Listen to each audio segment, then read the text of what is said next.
Struck image ಅಥವಾ freezing picture LG ಪ್ಯಾನಲ್ನಲ್ಲಿ ಬರುತ್ತೆ.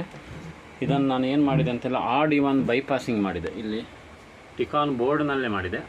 RD1 ಅಂದರೆ ಇಲ್ಲಿ ಕಾಣಿಸುವಂಥ ಒಂದು LVDS ಕೇಬಲ್ನಲ್ಲಿ ಔಟ್ಪುಟ್ನಲ್ಲಿ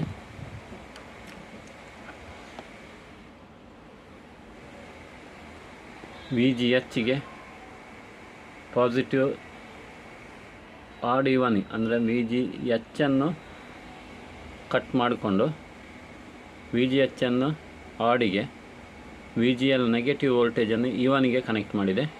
ಕನೆಕ್ಟ್ ಮಾಡಿ ಆನ್ ಮಾಡುವಾಗ ಪಿಕ್ಚರ್ ಪರ್ಫೆಕ್ಟಾಗಿ ಬಂದಿದೆ.